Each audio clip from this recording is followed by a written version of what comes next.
She ruined my wedding 3 weeks before the altar. I arrived with her impossible love and let the truth crush her princess routine. 3 weeks. That's all that was left. 21 days between me and the French lace dress that cost 6 months' salary, between me and the life I had planned since I was 15. 21 days until I became Emma Foster. Except I never did. The smell of gardenias still makes me nauseous. Strange how an aroma can turn into poison, isn't it? I had chosen gardenias for the bouquet because my grandmother loved them. She used to say they were flowers of promises kept. What devastating irony. It was a Tuesday. I remember because Tuesdays were always our day, mine and Ryan's. Italian dinner day, cheap wine, easy laughs. But that Tuesday, he arrived different. His eyes didn't meet mine. His hands, which used to instinctively reach for mine, remained in his pockets. "Emma, we need to talk." 5 words. Just 5 words to demolish 3 years of careful construction. "I can't do this." His voice was low, almost a whisper, as if speaking louder made it all more real. "The wedding, I can't." My body reacted before my mind processed. Cold hands, racing heart, that free-fall sensation, like when you miss the last step in the dark and your stomach jumps into your throat. "What do you mean you can't?" My voice came out strange, high-pitched. It didn't sound like mine. "Ryan, it's 3 weeks away. 3. The flowers are ordered, the invitation's sent, my parents have already paid for the buffet." "I know." He finally looked at me, and it was worse, because in his eyes there was no doubt. There was certainty. There was a decision made. "I'm so sorry, Emma. I really feel. But I can't marry you when I'm not sure if..." "If what?" I stood up, my legs trembling. "If you love me? Ryan, you proposed to me 8 months ago. You cried when I said yes. You chose every detail of this damn wedding with me." "I know." He ran his hands through his hair. That gesture I knew so well. The gesture he made when he was stressed, when he was struggling with himself. "I know, and it kills me, Emma, but I can't pretend. It wouldn't be fair to you." Fair? He used the word fair while destroying my life 3 weeks before the altar. That moment changed everything, but not in the way I imagined. He left that night and took 3 years of my life with him. He took the plans, the dreams, the version of me that believed in happy endings. He left only the scent of gardenias and a question that gnawed at me from within. Why? It was Melissa who showed up first. My cousin, my best friend, my maid of honor. She arrived with chocolate ice cream, tissues, and that look of compassion that, at the time, seemed genuine to me. "Oh, Emma." She hugged me, and I broke down. "I can't believe he did this to you. What a jerk." We cried together that night. Or, at least, I cried. Melissa held my hand, stroked my hair, said all the right things.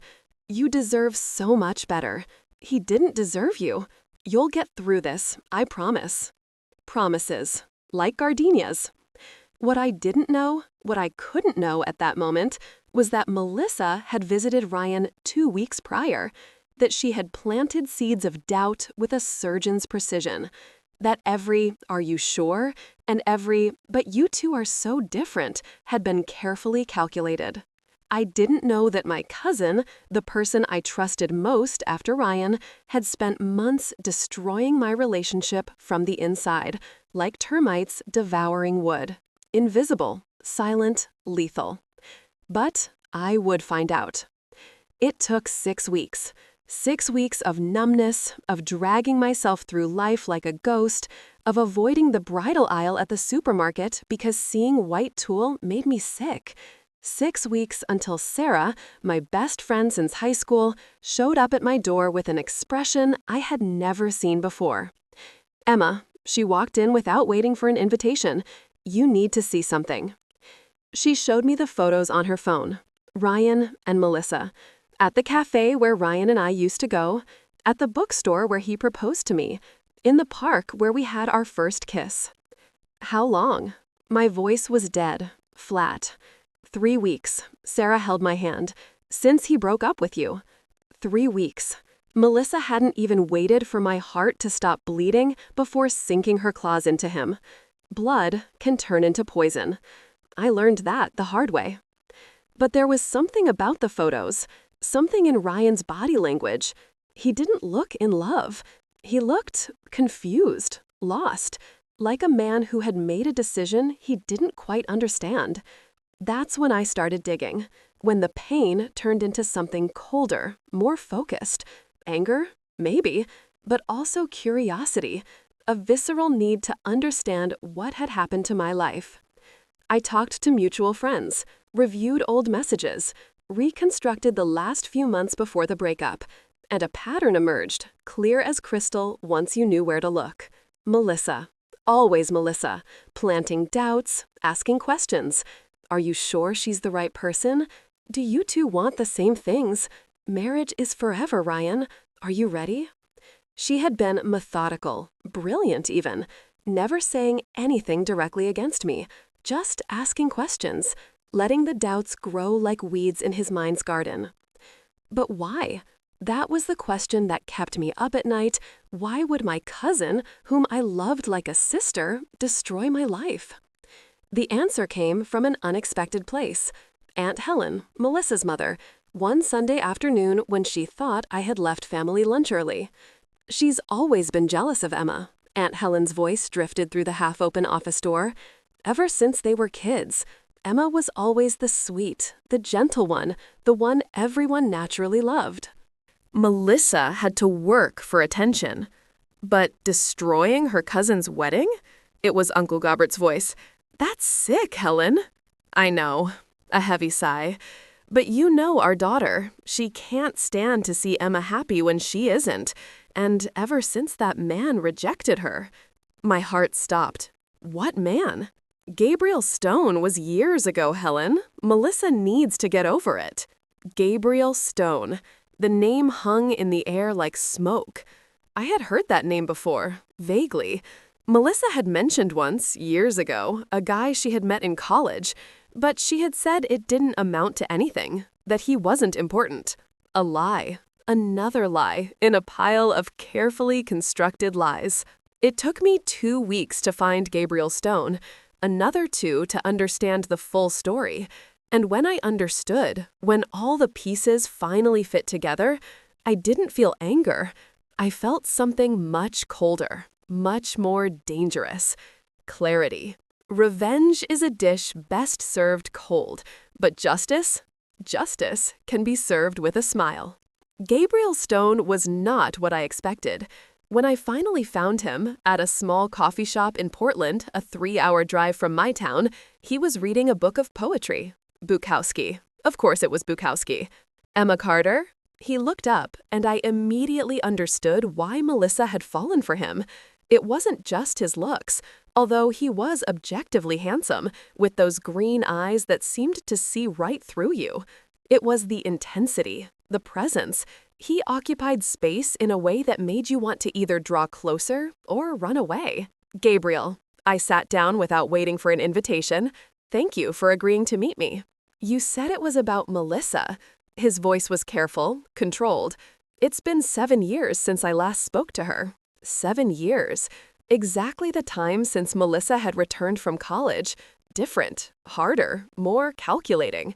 The sweet cousin who played dolls with me had been replaced by a polished, perfect, cold version. I need to understand what happened between you two. I placed my hands on the table, palms down, trying to appear calmer than I felt, because I think it has everything to do with her destroying my life. Gabriel slowly closed the book. Destroyed your life? That sounds dramatic. She sabotaged my wedding. The words came out raw, unfiltered. 3 weeks before the altar. Manipulated my fiancé into breaking up with me, and now she's dating him. Something flickered in Gabriel's eyes. Recognition. And something darker. That sounds exactly like something Melissa would do. Over the next 40 minutes, Gabriel told me a story that rewrote everything I thought I knew about my cousin. They met in their senior year of college. Gabriel was a literature student, worked nights at a bar to pay the bills, wrote poetry no one read. Melissa was the golden girl, popular, beautiful, student council president. They shouldn't have connected, but they did. She was different when she was with me. Gabriel looked at his coffee cup, as if the memories were written in the foam. Vulnerable, real. She showed me parts of herself no one else saw. Her insecurities, her fears, how she felt she was never good enough, that she was always competing with you. With me? I leaned forward. Gabriel, I was 15. I was in high school playing with dolls while she was in college. I know. He smiled, but there was no humor there. I told her that. But in Melissa's head, you were always the threat. The perfect cousin everyone loved effortlessly. She told me stories. How your grandmother always preferred you, how your aunts and uncles always used you as an example, how she always came in second. I never knew. God, I never had any idea she felt that way. So what happened? I asked, though part of me already knew the answer. I proposed to her. Gabriel looked directly at me now. At graduation, in front of all her friends, her family. It was stupid, I know. Too public, too much pressure. But I was 22 and in love. And she said, no, worse. He chuckled, a bitter sound. She laughed, in my face, in front of everyone. Said I was sweet, but she had real plans for her life. That I was a fun distraction, but she needed someone with real potential. Her exact words. I felt my stomach churn. Gabriel, but here's the interesting part. He leaned forward, and his eyes had that intensity again. 2 hours later, she showed up at my apartment, crying, saying she'd made a mistake, that she loved me, that she'd panicked, that her parents would never accept a poor poet, that she had an image to maintain. And you? I said no. His voice was firm, because I realized something in that moment. Melissa didn't love me. She loved how I made her feel when we were alone, but she was ashamed of me, of what I represented. And I wasn't going to spend my life being someone's dirty little secret. Sometimes, the rejection that hurts most is the one we save ourselves from. We sat in silence for a moment. The coffee shop was almost empty now, just the sound of the espresso machine and low conversations in the background. Why are you telling me this? Gabriel finally asked, after 7 years. Because I need your help. I took a deep breath. Melissa is getting married in 6 weeks. To my ex-fiancé. Gabriel's eyes widened. She's what? You heard right. I pulled out my phone and showed him Melissa's Instagram post. Perfect photo, perfect smile, diamond ring catching the light just right. The caption read, "When you know, engaged forever, true love." 6 weeks after destroying your wedding, she's marrying your ex. Gabriel ran a hand over his face. Wow. That's a new level even for her. And it's going to be the wedding of the year, I continued, my voice gaining strength. 300 guests, 5-star venue, designer dress. She's making sure it's perfect, that everyone sees how she got her happy ending. And what do you want? For me to show up and cause a scene? Gabriel sounded skeptical. No, I smiled for the first time in weeks. I want you to be my plus one. He blinked. You're what? Melissa invited me to the wedding. I let that sink in. She actually invited me, Gabriel, because in her sick mind, this is the ultimate victory, making me watch as she marries the man who was supposed to be my husband. And what do you want to go? With the man she publicly rejected? Understanding began to dawn in his eyes. I want her to see what she lost. My voice was calm now, cold. I want her to spend the entire night knowing you're there, that you're with me, that you chose to be with me. That's revenge. That's justice, I corrected.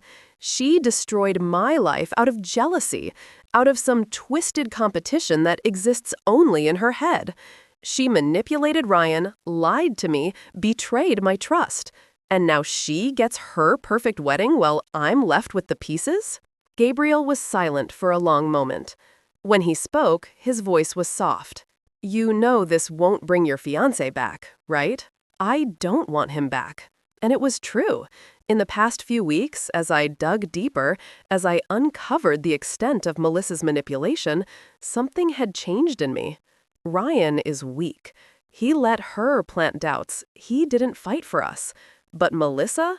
Melissa knew exactly what she was doing.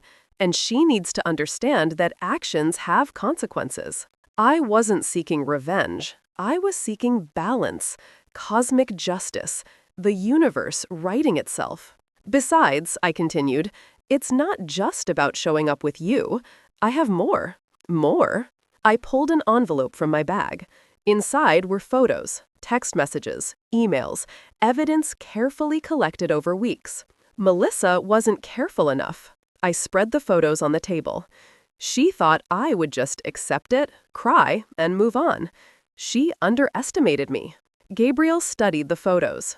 Messages from Melissa to Ryan dated weeks before our breakup. Have you ever thought if Emma is really the right person? Marriage is forever. Are you sure? You two are so different. She documented her own manipulation. Gabriel sounded impressed despite himself. And there's more. I showed him the bank statements. Melissa paid Ryan's ex to show up at our rehearsal dinner, to cause a scene, to make Ryan doubt himself.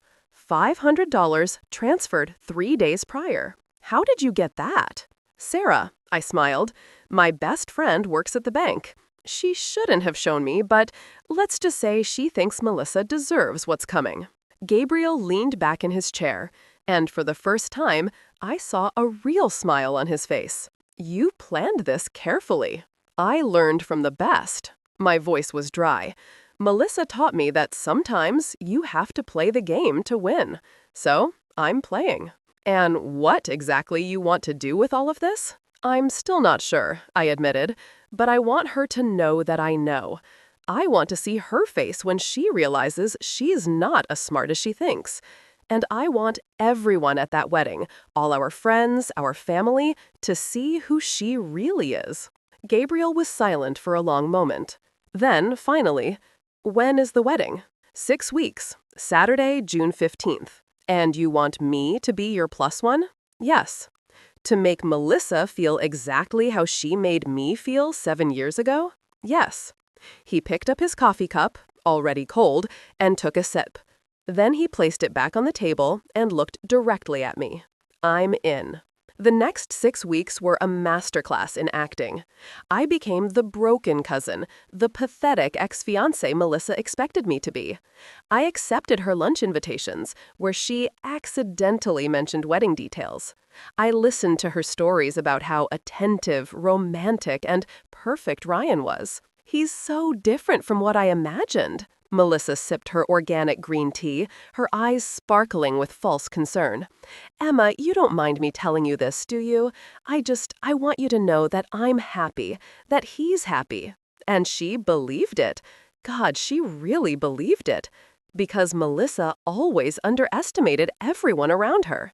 In her mind, she was the only real player in a game of amateurs. But while I smiled and nodded, while I pretended to be the broken cousin, I was building, piece by piece, evidence by evidence. Sarah became my accomplice.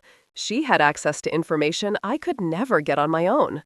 Bank statements, call records, emails Malefa thought she had deleted, but that lived forever on company servers. She's dumber than she looks. Sarah spread the papers on my apartment table one Tuesday night. Look at this. She used the corporate credit card to pay Ryan's ex. Documented, dated, probable. Why would she do that? I picked up the paper, studying the numbers. Arrogance. Sarah flopped onto the couch. She didn't think anyone would look, that anyone would care enough to dig. Arrogance is always the downfall of the powerful. Always. But something was bothering me. A piece that didn't fit. Ryan. He wasn't stupid. He wasn't that easily manipulated. So why had he believed Melissa so easily? The answer came from an unexpected place. Jake, Ryan's best friend since high school, called me one Thursday night. Emma, it's Jake. I need to tell you something. We met at a discreet bar on the other side of town. Jake looked broken. Red eyes, hands shaking as he held his beer. "Ryan's not doing well," he said bluntly. Emma, he's miserable." "Good." The word came out more bitter than I intended. "No, you don't understand." Jake leaned forward. "He didn't want to break up with you. He was convinced." "I know, Melissa." "It wasn't just Melissa," Jake interrupted me. "It was deeper than that. Emma, did you know Ryan was adopted?" My world stopped. "What? He never told you?" Jake looked genuinely surprised. "He was adopted at 5 years old. His biological parents, they weren't good people. Abuse, neglect, all that crap. The fosters saved him." "He never mentioned it." My voice was weak. 3 years together, and he had never shared that with me? "He doesn't like to talk about it." Jake took a long gulp of the beer. "But here's the thing. Melissa discovered. I don't know how, but she found out, and she used it against him." "How?" "She planted the idea that he was repeating patterns, that he was marrying you for the same reason his biological parents stayed together, out of fear of being alone, not out of real love. She said he was settling, that you were safe, but not his true passion." I felt nausea rising in my throat. That's psychologically abusive." "I know." Jake looked at his hands. "And it worked. Ryan started questioning everything. His motivations, his feelings, if he really loved you, or if he was just scared. Melissa was methodical, Emma. She destroyed him from the inside out." Melissa wasn't just manipulative. She was predatory. She found the deepest wounds and poked them until they bled. "Why are you telling me this now?" I asked. "Because he's going to make a mistake." Jake looked directly at me. "He's going to marry her in 4 weeks, and he doesn't love her. He's confused, lost, and Melissa is there, offering stability and understanding. But I see it in his eyes, Emma. He's dead inside." "Then why doesn't he stop?" My voice rose. "Why doesn't he just stop all of this?" "Because he thinks he deserves this," Jake said softly. "He thinks he deserves to be unhappy.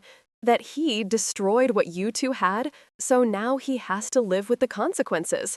It's self-inflicted punishment." I sat in silence, processing. Part of me wanted to feel compassion for Ryan, wanted to understand. But the bigger part, the part that had been humiliated, betrayed, destroyed, was furious. "He's an adult, Jake," I finally said. "He made choices. He needs to live with them." "I know," Jake nodded. I thought you should know that it wasn't just about Melissa being manipulative.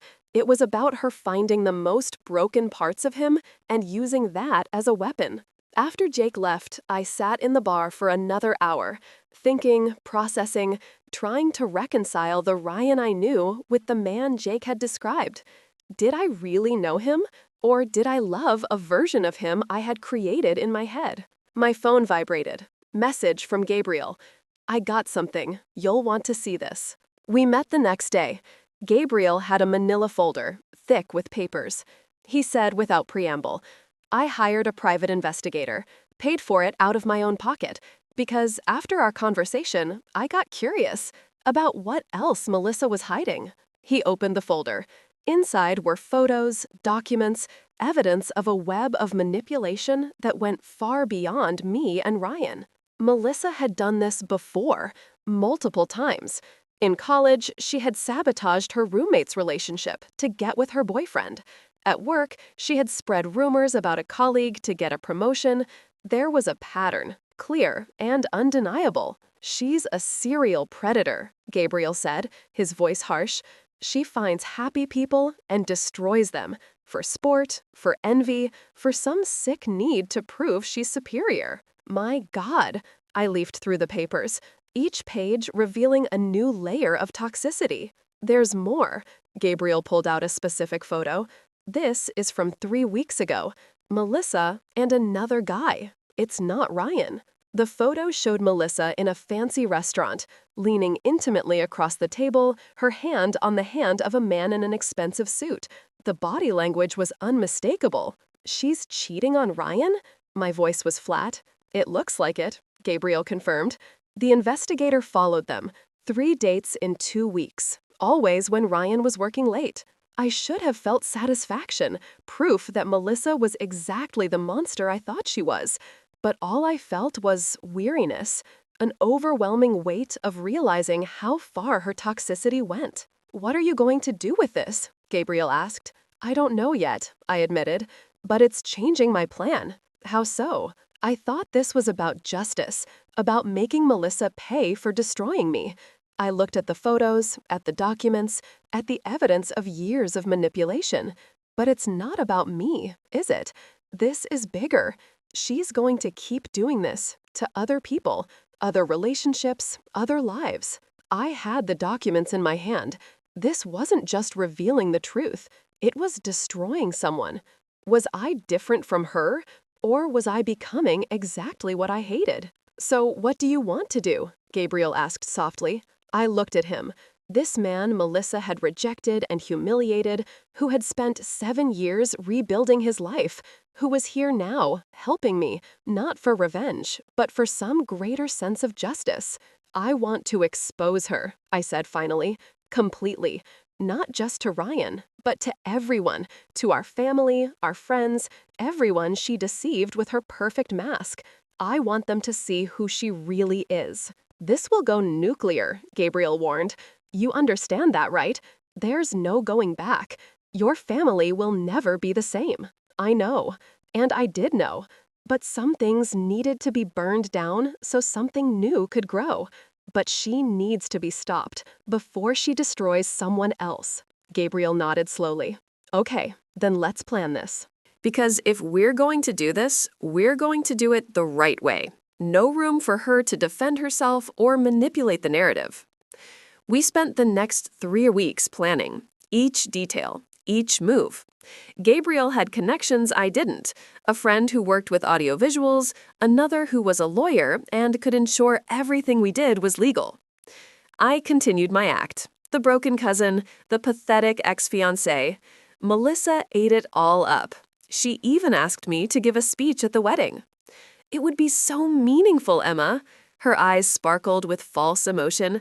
"You giving me your blessing, showing there are no hard feelings, that we're family above all else." "Of course, Mel." I smiled. "I'd love to." What she didn't know was that I had a speech planned. It just wasn't the speech she expected. 3 days before the wedding, I received a call from Aunt Helen. "Emma, can you come over? I need to talk to you." I went. I found my aunt in the living room, surrounded by old photo albums. She was crying. "I knew," she said when she saw me, "about what Melissa did. To you and Ryan. I knew, and I did nothing." I sat beside her. "Aunt Helen." "No." She held up a hand. "Let me speak, please." She took a deep breath. "Melissa is my daughter. I love her, but I know what she is. I saw the signs since she was little. The way she manipulated other children. How she always needed to win, no matter the cost. I thought she would grow out of it, that she would mature. But she didn't." "No." Aunt Helen wiped away tears. "She got worse, and I was a coward. I didn't want to see it, didn't want to admit that my daughter is." She couldn't finish the sentence. "Why are you telling me this now?" "Because I saw you with that man, Gabriel. I saw you two talking at the coffee shop last week." She looked directly at me. "And I know what you're planning." My blood ran cold. "I don't know what you're talking about." "Emma," her voice was gentle, "I've known you since you were born. I know when you're plotting something, and I came here to tell you." She paused. "Do it." "What?" "Expose her." Aunt Helen held my hand. "Melissa needs real consequences. She needs to understand that she can't keep destroying people. And if that means public humiliation, if that means our family will never be the same, then so be it. Because if you don't stop her now, she'll continue. And one day, she'll destroy someone who can't recover." Sometimes, true love isn't protecting. It's letting consequences teach what words never could. You understand this will hurt her, I asked softly, that she might never forgive you? I know, Aunt Helen nodded, but I'd rather have a daughter who hates me and learns than a daughter who loves me and continues to be a monster. I left Aunt Helen's house with a weight lifted from my shoulders and renewed determination. 3 days were left. 3 days until Melissa's perfect wedding. 3 days until the truth finally destroyed years of carefully constructed lies. And I was ready. The wedding day dawned perfectly. Cloudless blue sky, ideal temperature, as if even the universe was conspiring to give Melissa her perfect moment. I arrived early at the venue, a 5-star hotel with stunning gardens and a ballroom that looked straight out of a fairy tale. Melissa had spent a fortune. Everything had to be perfect, because perfection was her armor. Today, I was going to shatter that armor. Gabriel met me in the parking lot. He was impeccable in a navy blue suit that made his green eyes seem even more intense. But it was the way he looked at me, with genuine concern, with solidarity, that made me realize something. This was no longer just about revenge. It was about truth, about justice, about stopping Melissa from destroying more lives. "Are you ready?" he asked, offering his arm. "Born ready," I replied, and we walked in together. The reaction was immediate. Heads turned, whispers started. I could feel everyone's eyes on us, on the destroyed cousin arriving with a handsome man on her arm, smiling, radiant, clearly not destroyed. And then I saw Melissa. She was in the entrance hall, greeting guests in her wedding dress, a French lace gown that probably cost more than my car. She was stunning. Perfect, until she saw Gabriel. The mask slipped. For just a second, so fast you'd miss it if you blinked, I saw pure terror in her eyes. Then the mask returned, but her hands were trembling. She clutched her bouquet so tightly that some petals fell. "Emma," her voice was sharp, forced, "you came, and you got a date." "Melissa," I smiled warmly, "you remember Gabriel Stone, don't you?" The silence that followed was delicious. Melissa opened her mouth, closed it, opened it again, like a fish out of water. "Gabriel," she finally managed to say, I didn't expect to see you here." "Surprise," Gabriel smiled, but there was no warmth there. "Emma invited me. I hope you don't mind." "Of course not." Melissa forced a smile. Her eyes searched mine, trying to understand the game. "The more, the merrier, right?" "Exactly what I thought," I replied innocently. "After all, we're family, and family should be present for important moments." We left Melissa there, clearly shaken, and entered the ballroom. Sarah was already there, saving our seats at the front. She had a cat that ate the canary grin. "Did you see her face?" Sarah whispered when we sat down. "It was epic." "That's nothing," I whispered back. "Wait until the speech." The ceremony began. Melissa walked down the aisle on her father's arm, perfect and radiant. Ryan was at the altar, and when I looked at him, I saw what Jake had described. He looked empty, hollow, like a man going to his own funeral. He made his choices. Now he has to live with them. The vows were standard. Promises of eternal love, fidelity, honor. Every word coming out of Melissa's mouth was like ashes. How could she stand there promising fidelity when I had photos of her with another man? "If anyone has any objection," the officiant said, "speak now or forever hold your peace." The silence was absolute. I could feel Gabriel tense beside me, waiting. But I wasn't going to do it here, not at the ceremony. That would be too obvious, too dramatic. No, I was going to wait until the reception, until the moment of the speech, when everyone was relaxed, happy, celebrating. Then I was going to let the truth explode like a nuclear bomb. The reception began with champagne and hors d'oeuvres. Melissa worked the room like the perfect socialite she was, laughing, smiling, touching arms. But I could see the tension in her shoulders, the way her eyes kept coming back to me and Gabriel. She knew something was coming. She just didn't know what. Ryan found me near the bar. He looked worse up close. dark circles under his eyes, pale skin, like a man who hadn't slept in weeks. "Emma," his voice was hoarse, I didn't know you'd come. Melissa invited me. I took a sip of my champagne. It would be rude to refuse, don't you think?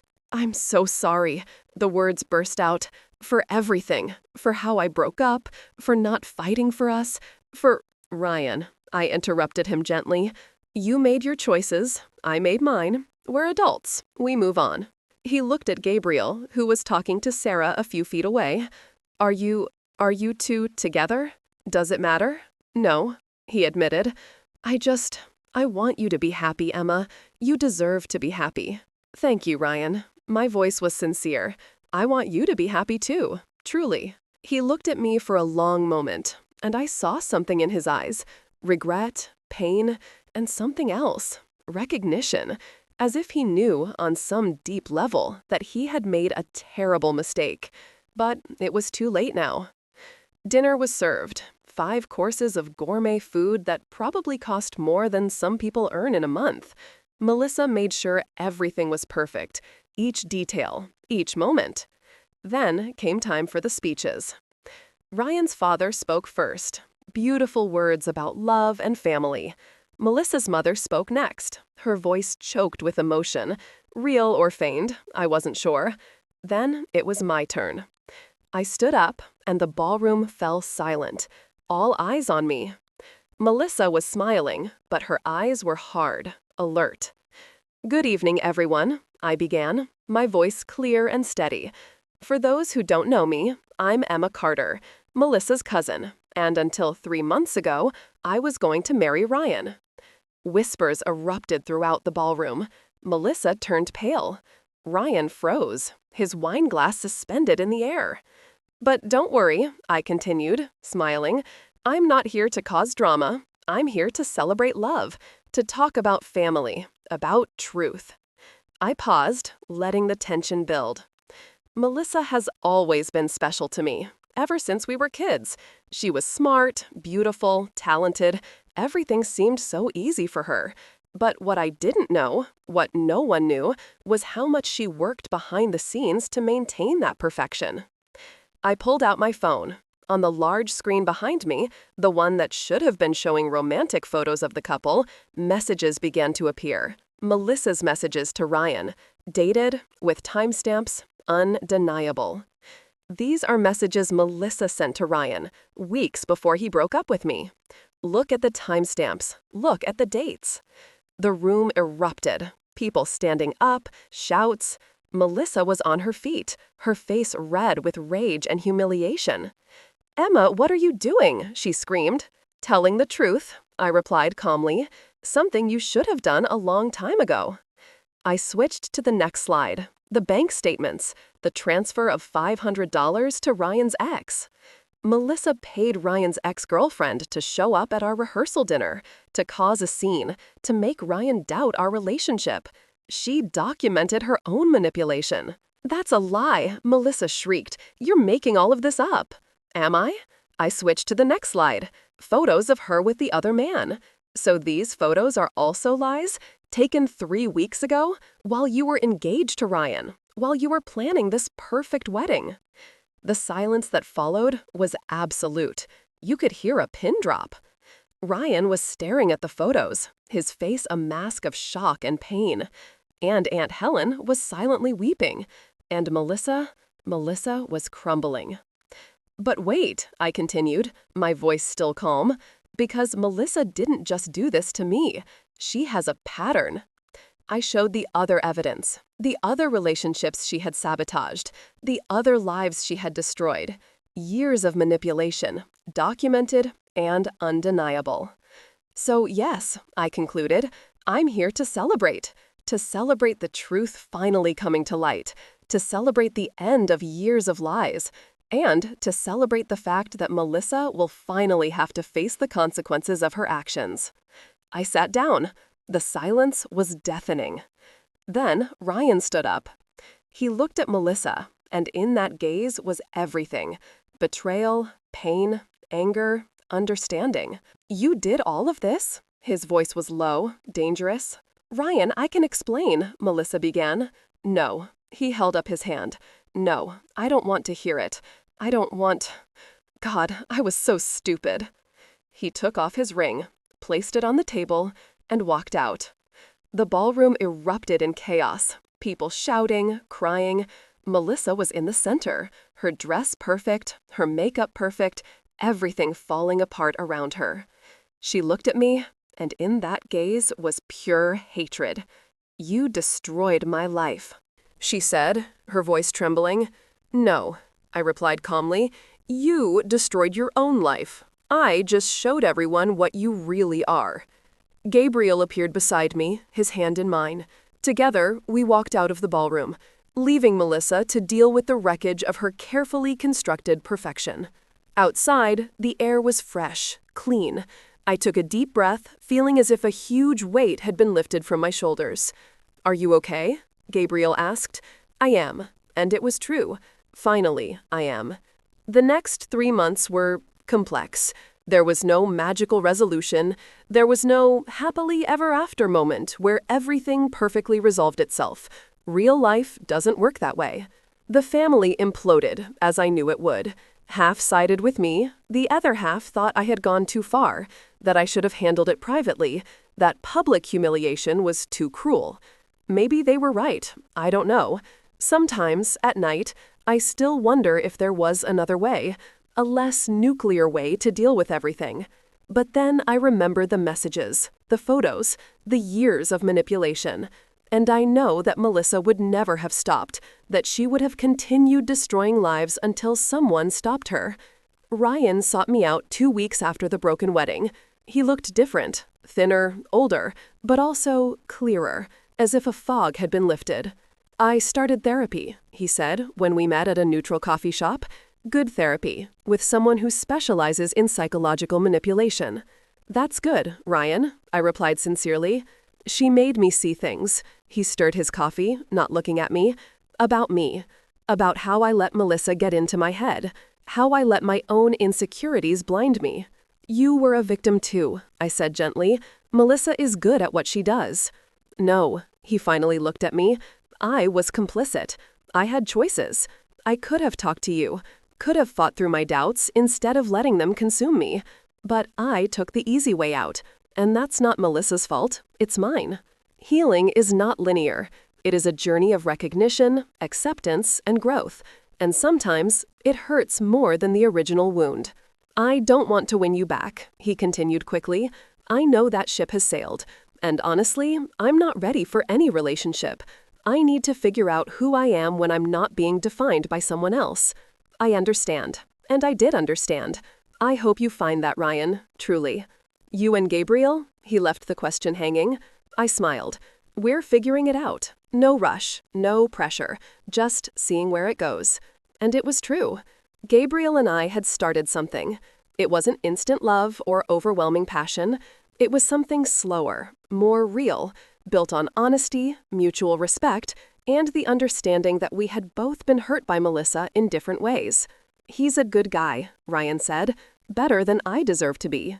"You deserve to be better, Ryan," I corrected. "You just needed to believe that." Melissa disappeared for a while, deleted all social media, moved cities. According to Aunt Helen, she was finding herself. What that meant, I wasn't sure. Part of me felt guilt, not for what I did, but for the impact it had. Melissa was human, after all. She had pain, insecurities, demons that haunted her. But then I remembered the other victims, the lives she destroyed without remorse, and the guilt lessened. Aunt Helen and I met for lunch once a month. It was outward at first, uncomfortable, but she had kept her word.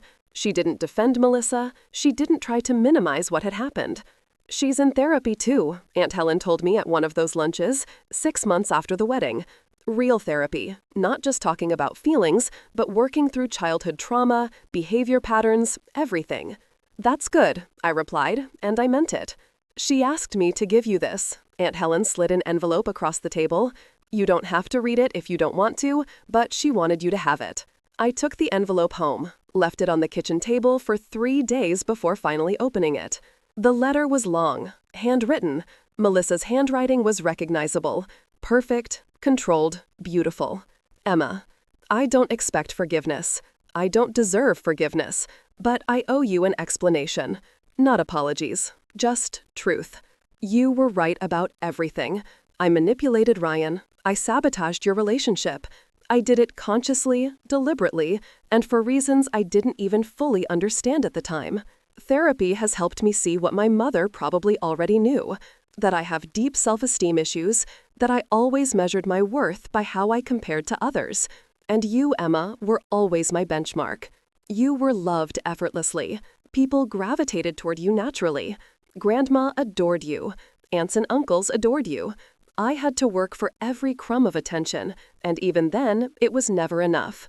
This doesn't justify anything, I know that, but it explains why, when I saw you happy, about to get married, something inside me broke. I couldn't bear to see you have what I always wanted: genuine love, acceptance, happiness. Gabriel rejected me because he saw right through me. He saw that my love for him was conditional, dependent on how he made me look to others. And he had the courage to say no, to choose his own dignity over my need for validation. I hated him for it, for years, and when you showed up at your wedding with him, it was like all my wounds being reopened at once. You exposed me, publicly, brutally, and part of me hates you for it. But the bigger part, the part that is finally being honest, knows that I needed it. I needed someone to stop me, because I wasn't going to stop on my own. I'm working on myself now, truly working. Not for you, not for my family, for me. Because I realized that if I don't change, I will die alone and hated. And even I don't deserve that. I'm not asking for forgiveness. I'm not asking for reconciliation. I'm just thanking you for forcing me to look in the mirror, for making me face who I really was. You were braver than I ever was, and I hope that one day I can be half the person you are. I folded the letter slowly. I felt tears in my eyes, but they weren't tears of anger. They were something more complex. Sadness for what could have been. Relief that maybe, just maybe, something good could come from all this pain. To forgive was not to absolve her. It was to free myself from the weight of anger. It was to choose to move forward without the poison of hatred consuming me. Gabriel found the letter on the table that night. He read it in silence, then looked at me. How do you feel? Honestly, I don't know, I admitted. Part of me is still angry. Part of me feels pity, compassion. I don't know the right name. You don't need a name. He pulled me into a hug. Feelings are complex, especially with family. Do you think she can change? I asked against his chest.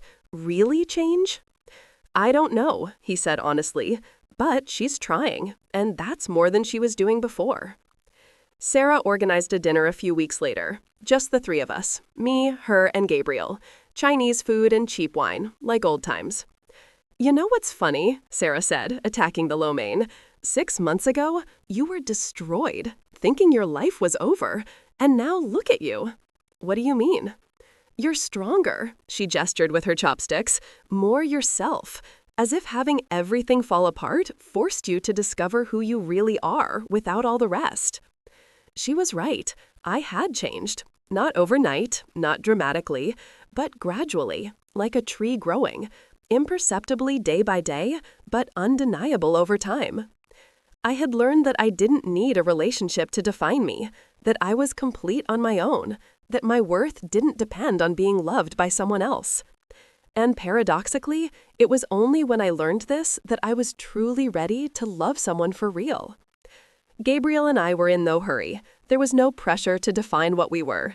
There were no timelines or expectations, just two adults, both wounded in different ways, choosing to build something new together. Do you think you'll get married again? Sarah asked, always direct. Maybe, I replied honestly. One day, when it's right. But there's no rush. I learned that forcing timelines just because society expects it is like planting seeds in frozen ground. Nothing grows. It just dies slower. Sarah smiled. Look at you, all philosophical. Pain teaches you things, I said simply. You can resist and become bitter, or you can absorb and grow. I chose to grow. Healing is not about forgetting. It is about integrating the pain into your story without letting it write the next chapters. 3 months after Melissa's letter, Aunt Helen called me. "She wants to see you." Her voice was hesitant. "Melissa, she's back in town, just for a few days. She'd like to talk to you, personally, but only if you want to. No pressure." I was silent for a long moment. Part of me wanted to say no, wanted to keep my distance, protect the peace I had built so carefully. But another part, the part that had read that letter dozens of times, that saw the raw pain in the handwritten words, knew that I needed to close this circle. Not for her, for me. "Okay," I said finally, "but in a public place, and I'm bringing Gabriel with me." "Of course." Aunt Helen sighed in relief. "Thank you, Emma. This means a lot." We met in a park, neutral, open, with people around. Melissa arrived alone, 10 minutes after Gabriel and I. She looked different. Thinner, no makeup, hair tied in a simple ponytail. None of the polished perfection she always displayed. She looked human. "Emma," her voice was hoarse. "Gabriel, thank you for agreeing to come." We sat on a bench. Melissa stood for a moment, as if she didn't know what to do with her hands. Then she sat, keeping a respectful distance. "I won't take much of your time," she began, looking at her hands. I needed to say some things, personally, not in a letter." I waited. Gabriel was silent beside me, his presence an anchor. "I spent the last 6 months dismantling my life," Melissa continued. "Not metaphorically, literally. Therapy 5 times a week, support groups, volunteering at a shelter for women victims of emotional abuse. Ironic, I know." She chuckled, but there was no humor there, only self-conscious pain. "My therapist made me do an exercise, list all the people I hurt, all of them, and then research what happened to them afterward." She finally looked at me. "Do you know how many names were on that list, Emma?" I shook my head. 17, her voice broke. 17 people whose lives I manipulated, sabotaged, or destroyed in some way. Some I didn't even remember, but they remembered me. 17. God, I was just one in a long line of destruction. Melissa continued. "Most didn't want to talk to me, and I understand. I'm not entitled to their forgiveness. But some did talk. And hearing what I did from their point of view," she wiped away tears. "It was like looking in a mirror and seeing a monster." "You're not a monster, Melissa," Gabriel spoke for the first time, his voice surprisingly gentle. "You're a person who did monstrous things. There's a difference." "Is there?" She looked at him, and in that gaze was so much raw pain that I almost looked away. "Yes," Gabriel leaned forward. "Monsters don't feel remorse. They don't do therapy 5 times a week. They don't work in shelters trying to repair the damage. You made terrible choices. But you're making different choices now. That counts." Melissa closed her eyes. When she opened them, they were red. "I don't know if I can forgive myself." "You don't have to," I said softly. "Not yet. Self-forgiveness isn't a switch you flip. It's a process. Long, painful, with relapses." "Have you forgiven me?" she asked, her voice almost a whisper. I thought carefully before answering. "I'm on the path to forgiveness. Some days I wake up and feel angry. Other days I feel compassion, sadness for what we lost, for the cousin I loved and who got lost somewhere along the way." "She's still here," Melissa said quietly, "buried under years of insecurity and toxicity. But she's still here. I'm trying to unearth her." We sat in silence for a moment. A gentle breeze rustled the leaves on the trees. Children laughed on a nearby playground. Life went on, indifferent to our little drama. "I'm not asking for us to be friends again," Melissa finally said. "I'm not that delusional. But I would like, one day, to be able to be in the same room as you without it being awkward, to be able to go to a family lunch and not make everyone uncomfortable." "That will take time," I replied honestly. "A lot of time. And it will require you to keep doing the work. Not for me, for you." "I know," she nodded. And I will. Because for the first time in my life, I want to be someone I respect when I look in the mirror. Not someone others admire, someone I admire. Sometimes the greatest courage isn't facing the world, it's facing yourself. And Melissa was finally doing that. She stood up to leave, then stopped. Emma, one last thing. Yes? Thank you. Her voice was firm now. For exposing me. I know it sounds crazy to thank you for that, but you saved me from myself. If you hadn't done that, I would have continued, and eventually I would have destroyed someone who couldn't recover, or destroyed myself completely. She looked at Gabriel. And you. Thank you for saying no 7 years ago, for having the courage I didn't. You taught me that real love isn't about possession or image. It's about respect. It took me 7 years to understand that, but I finally do. Gabriel nodded. Take care of yourself, Melissa. I'm trying, she smiled, a small, sad, but genuine smile. Every day, I'm trying. We watched her leave, walking slowly, shoulders slumped, but head held high. A woman carrying the weight of her mistakes, but finally willing to carry them. Do you think she'll make it? Gabriel asked. I don't know, I admitted, but I hope so. Because everyone deserves a chance to become better, even people who have done terrible things. Gabriel pulled me close. You're a better person than I am. No, I leaned my head on his shoulder. I just learned that holding on to anger is like drinking poison and expecting the other person to die. To forgive isn't to absolve her, it's to free myself. 6 months later, I received an invitation in the mail, a simple, unadorned envelope. Inside, a card. You are invited to the inauguration of the Stone Carter Foundation for Victims of Emotional Manipulation. Melissa had used her inheritance, and apparently convinced Gabriel to contribute too, to create a foundation.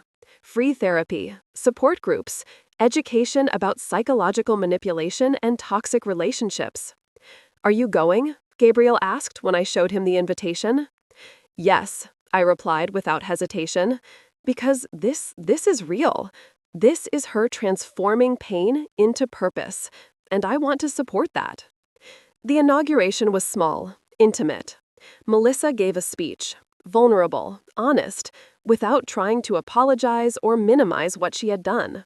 Just acknowledging the pain she caused and the work she was doing to ensure others didn't suffer the same. I was a predator, she said, her voice firm. I manipulated, lied, and destroyed. But I was also a victim of my own insecurity, of patterns I learned in childhood, of a society that taught me my worth depended on being better than others. She looked directly at me. This doesn't justify anything, but it explains. And to understand is not to excuse. It's just to understand, so we can do things differently. She was right. To understand was not to excuse. It was to illuminate. And light, even when it reveals ugly things, is always better than darkness. After the event, Melissa approached me. Thank you for coming. Thank you for doing this, I replied, for turning something so destructive into something constructive. It's the least I can do. She looked around the room, people talking, laughing, connecting. It won't bring back lost time. It won't undo the damage. But maybe it can prevent others from making the same mistakes. Maybe, I agreed. She hesitated. Then, Emma, one last thing. Yes? Do you think that one day, not now, but one day, do you think we can be cousins again? Not as we were, but something new, something honest. I thought about it, about everything that had happened, about the pain, the betrayal, the anger, but also about the letter, about the work she was doing, about this foundation. I think, I said finally, that family isn't about blood. It's about choice. And every day, we have to choose who we want to be, for ourselves and for others. And would you choose me? Her voice was small, vulnerable. I am, I replied. I'm here, aren't I? But Melissa, you need to understand. Trust isn't restored in a day. It's built, brick by brick, action by action, and it will take time. I have time, she said, and patience. For the first time in my life, I have patience.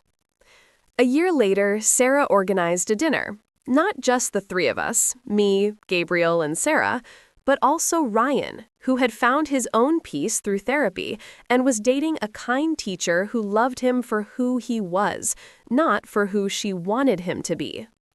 And Melissa, who arrived alone, without armor, without a mask, just herself. It was awkward at first, uncomfortable, but then someone told a joke, and everyone laughed, and the tension broke like ice under the spring sun. "Who would have thought, right?" Sarah said, looking around the table. "A year ago, I would have bet we'd never all be in the same room again." "A year ago," Ryan said softly, "I was in a dark room, literally and metaphorically. Now," he looked at his girlfriend, who smiled at him, "now there's light." "Light," Melissa repeated. "It's a good metaphor, because light doesn't instantly erase darkness, it dissolves it, gradually, but inevitably." "Look at you, all poetic," Gabriel teased, and Melissa laughed, a real, not performative laugh. "6 months of therapy, and apparently I've turned into a poet," she joked back. Then she grew serious. "But it's true. The darkness doesn't disappear. You just learn to light candles, small ones, one at a time, until one day you look around and realize you can see." Healing is not linear. It is not perfect. It is not a happy ending where everything resolves itself. It is a continuous process of choosing light over darkness, truth over lies, growth over stagnation. When the night ended, when everyone left, Gabriel and I stood on my apartment balcony. The city glowed below, millions of lights like terrestrial stars. "Do you regret it?" he asked, exposing her, doing all of that. I thought carefully. I regret the pain it caused, the way the family fractured, the people who were hurt in the process. But do I regret telling the truth? No, because truth, however painful it may be, is always better than a lie. Even when the truth destroys? "Especially when the truth destroys," I replied, "because only what is destroyed can be rebuilt, and this time it can be rebuilt right, on an honest foundation, not on beautiful lies." Gabriel pulled me close. "You know I love you, right?" My heart leaped. They were the first "I love you" words between us. Not rushed, not forced, just right. "I know," I smiled, "and I love you too. Not because you saved me, or because you helped me get revenge, but because you saw me, the real me, wounded, angry, imperfect, and you chose to stay anyway. Always," he kissed the top of my head, "I will always choose to stay." And as we stood there, watching the city breathe and live below us, I realized something. My story wasn't about revenge. It wasn't about Melissa or Ryan or destroyed weddings. It was about finding strength in weakness, truth in lies, light in darkness. It was about learning that family isn't who shares your blood. It's who chooses to stay when everything falls apart, who helps you rebuild, who loves you not despite your scars, but including them. Gardenias still remind me of that day, but now, when I smell them, I don't feel nauseous. I feel gratitude, because that end was just a beginning in disguise, and sometimes you need everything to fall apart to discover what truly matters. 3 years later, Gabriel and I got married. It wasn't a big wedding. There weren't 300 guests or a 5-star venue, just 30 people who truly mattered. Sarah as my maid of honor, Ryan and his wife, now pregnant with their first child, Aunt Helen, who cried throughout the ceremony, and Melissa, whom I invited, not as a maid of honor, not as a best friend cousin, but as family, imperfect, wounded, but trying. She arrived with a simple gift, a book of poetry, Bukowski, with a handwritten dedication for Emma and Gabriel, who proved that second chances exist, that scars can be beautiful, that light always finds its way through cracks. With eternal love and gratitude, Melissa. I didn't use gardenias in my bouquet. I used lavender for healing, peace, and new beginnings. And when Gabriel kissed me at the altar, when everyone cheered, when I looked around and saw all those people I chose and who chose me back, I realized something. Happily ever after is not a destination. It's a choice that you make every day. Choosing truth, choosing growth, choosing love. Not the easy, perfect love of fairy tales, but the real, difficult, imperfect love of real life. And I chose. Every day, I choose. This story teaches us that truth, however painful, always holds more value than the most comfortable lie. That family is not defined by blood, but by choice and loyalty. That people can change, not overnight, but through hard work, brutal honesty, and a genuine willingness to grow. Sometimes, the greatest act of love is not protecting someone from consequences, but letting them learn. And sometimes, the greatest strength is not never falling, but getting up repeatedly until you finally learn to stand. If this story touched your heart, if you saw yourself in any of these characters, remember, you too can choose. You can choose truth over lies, growth over stagnation, light over darkness. And if someone close to you betrayed you, remember, to forgive is not to absolve. It is to free yourself. It is to choose not to carry poison in your soul. It is to understand that the greatest revenge is not destruction, but transformation, your own transformation into someone stronger, wiser, more authentically you. Subscribe to the channel for more stories that touch the heart and challenge the soul. Leave in the comments, have you ever had to choose between a painful truth and a comfortable lie? What did you choose? Share your story. You never know who might need to hear they're not alone. And you, what do you value more, the peace of a lie or the freedom of truth?